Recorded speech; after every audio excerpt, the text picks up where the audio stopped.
Peter Moore, one of the most decorated gaming execs out there. I mean, we're talking about the guy that was the head of Sega during the Dreamcast era. He was also the CEO of Liverpool FC, a sports team, but he's most recognized for being the head of Xbox during the coveted 360 era. He sat down with Gamertag Radio and gave one of the most important reflections of that 360 era and the entire prospect of console gaming in general, what makes it work. And I think we all need to talk about this because the way the conversation is going right now, it completely diverts from what works, what's not going to work with gamers.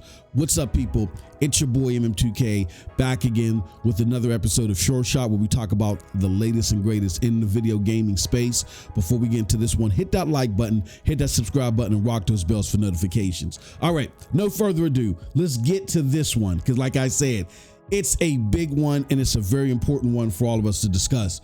This is a snippet that's making the internet circles out there from that Gamertag Radio interview.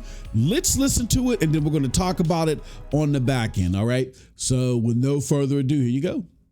I think that, the console wars that you're kind of alluding to were healthy for the industry. And look, I've said it before. We just certainly I did, encourage the battle because I think gamers loved to see Xbox versus PlayStation, maybe Nintendo as well. And that I think was a rising tide that lifted all ships there. It's different today. And when you see that, look what's happened with the acquisitions or the consolidation and what Microsoft but still, consoles are, as we're seeing, particularly with Nintendo now, people love their hardware.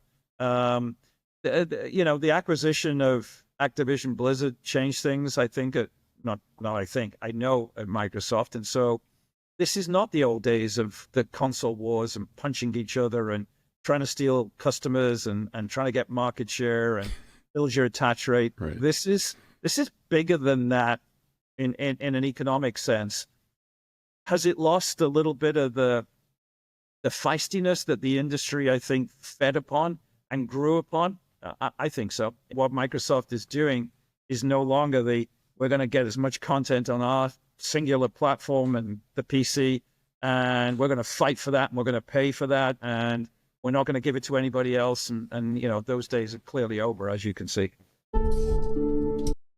Now we'll play that part because this is coming from a known troll, one of my favorite accounts to be clearly transparent on Twitter. This is coming from Jamie's Act. He says, if Peter Moore was still in charge, I would buy an Xbox, that's for sure. Now, there are some edits from the original clip. What I'll do is in the comment section, I'll leave you the full clip that Gamertag Radio has of this section.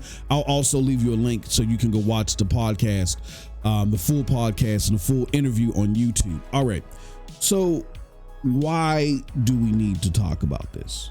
Well, here's the reason why. You know what?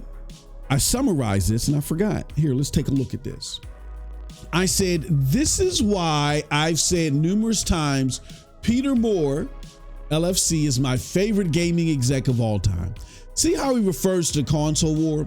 He uses it in the proper context. Battle of platforms versus today's false framing of it to mean fanboyism. And I say content coming. All right. So here's the thing.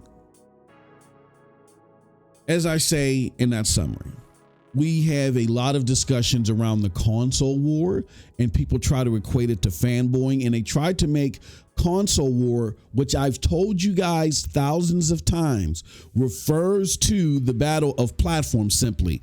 Them just, competing and showing why you should buy my platform to play games versus the other one. That competition, which competition is great everywhere, that competition made console gaming the best that it's ever been in a long time. The 360 versus the PlayStation 3 era, I feel, is like the golden era of recent console gaming. Why?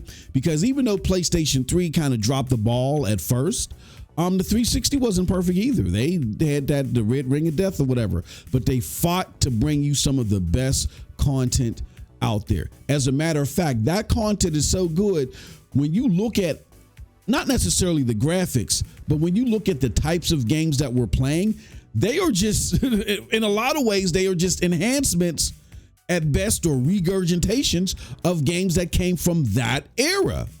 You don't see much different in the types of games that we're playing opposite of the games that we played from that era. They just look better. All right.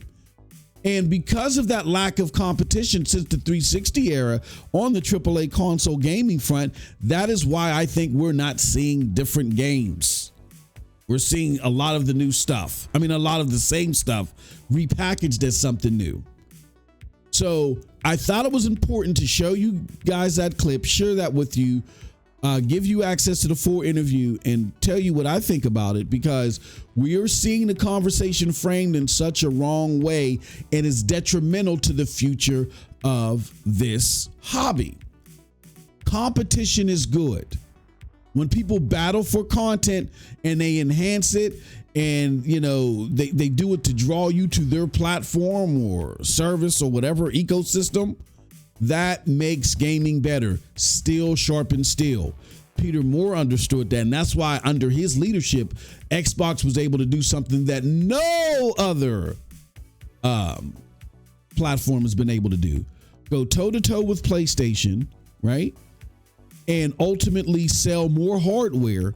I mean, they sold more hardware, but more importantly and more sustainably, they sold more software while the generation was relevant.